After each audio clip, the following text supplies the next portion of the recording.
So you're saying that you're saying that they're paying their fair share is what you're saying? No, I'm asking what percentage is a fair share? Their fair share, the same, if a third of my money is going to taxes, then I think a third of their money should be going to taxes. It does. Well, it does.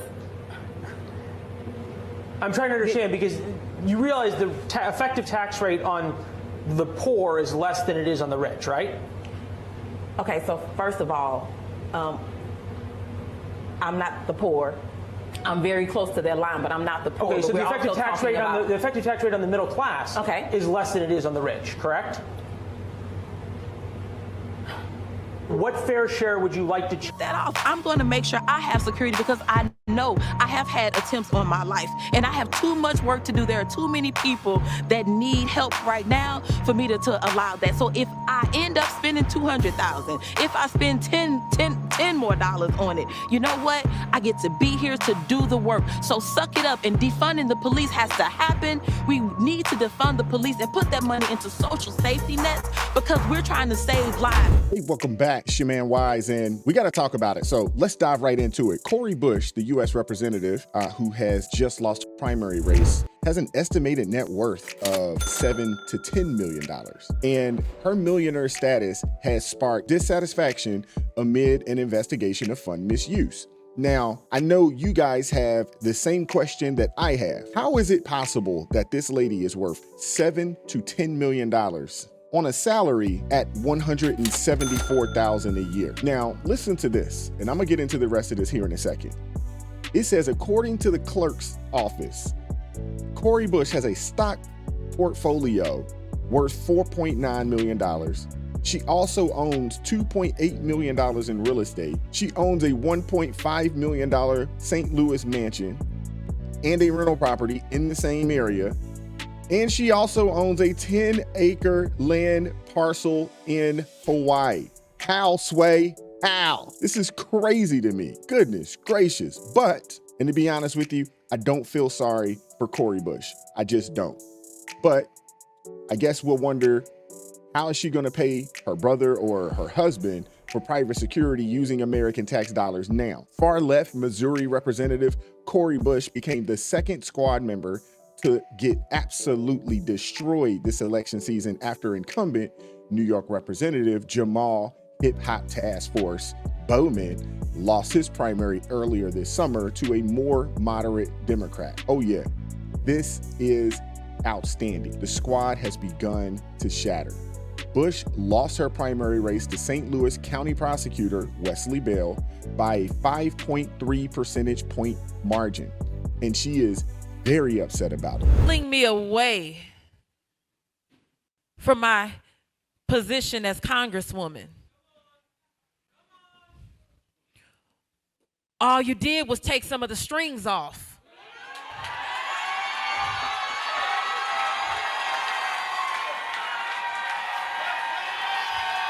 Let's be clear. Let's be clear. Let's be clear. Let's be clear. Let's be clear. Let's be clear. Let's be clear. Let's be clear. Let's talk about what it really is. Because see, now I don't have to worry about some strings that I have attached, and as much as I love my job. But all they did was radicalize me, and so now they need to be afraid.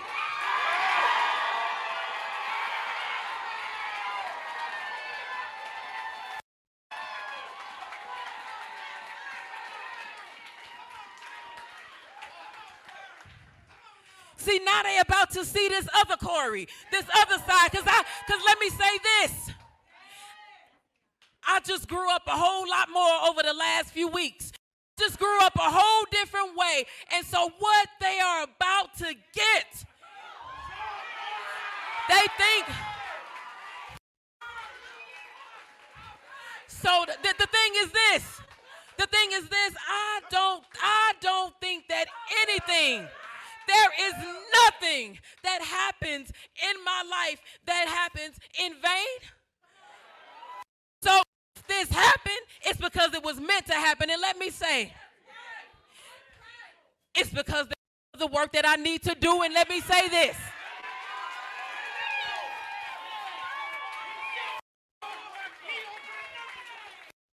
AIPAC, I'm coming to tear your kingdom down.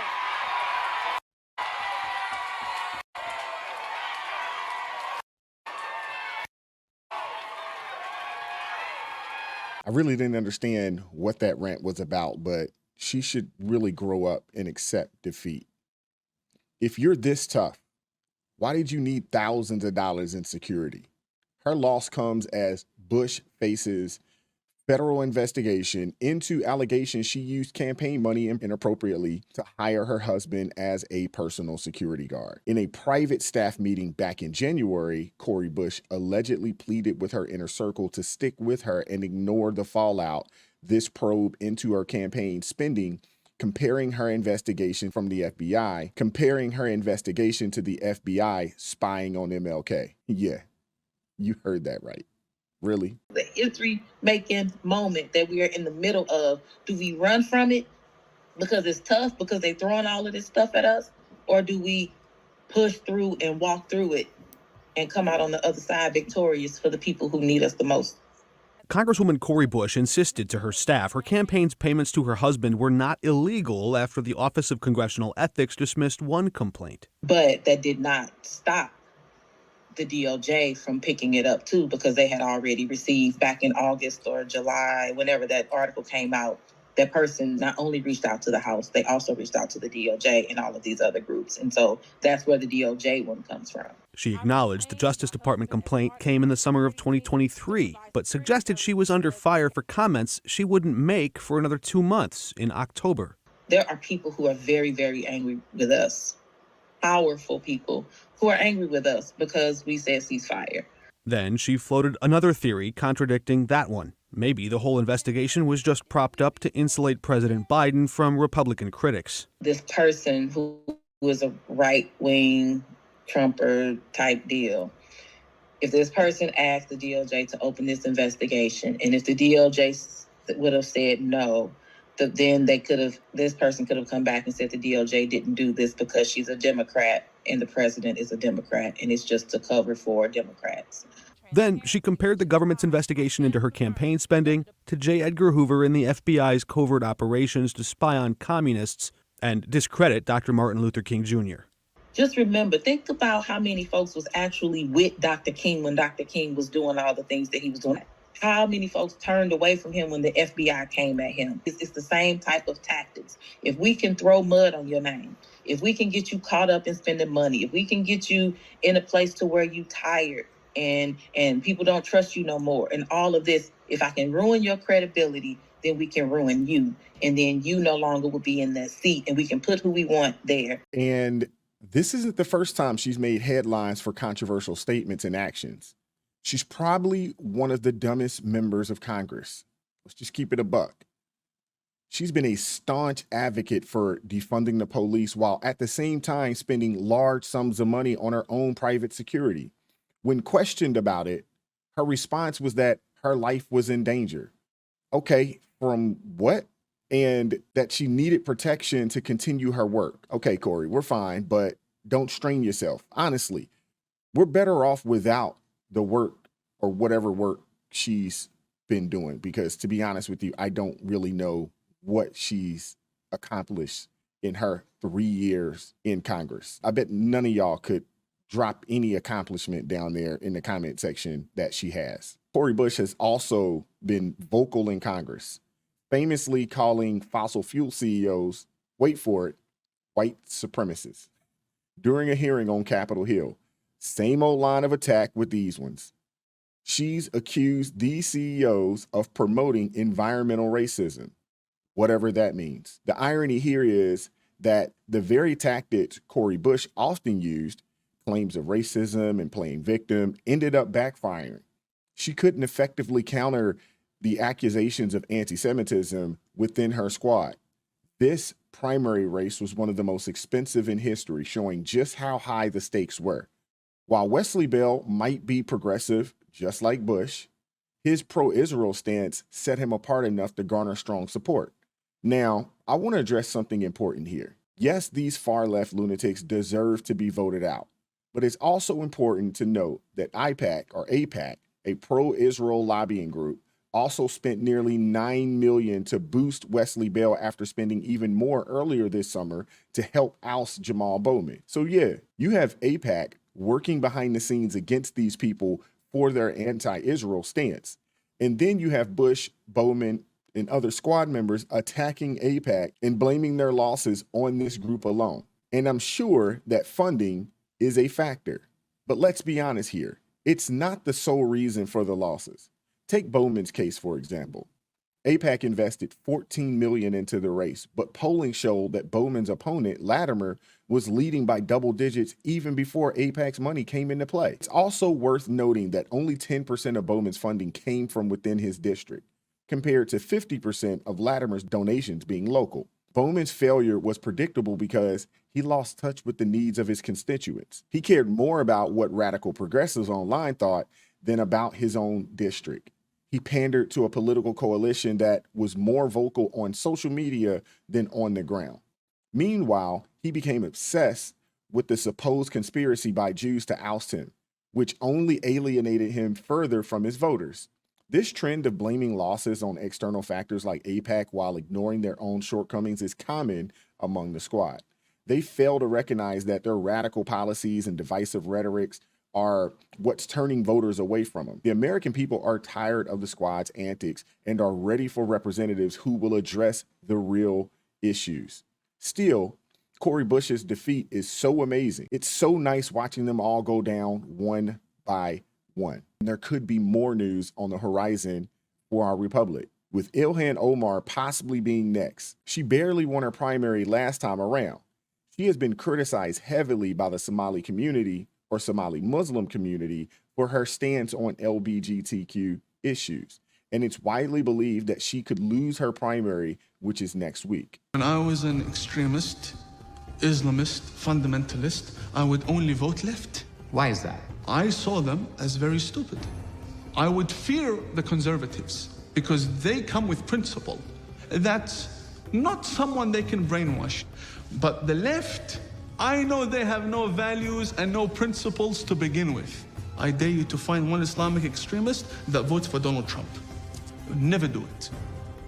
They'd give their vote to the leftist who wants to run around in pride parades. And Islamic extremists are against gays and homosexuals and transgenders, but they want the left to go and get busy with that. They want them, go speak about the climate, go speak about abortion, go kill yourselves, go do that. Ilhan Omar, she's fighting for abortion rights and all the other, my body, my choice. Yes, go do that, go do it. But would she have an abortion?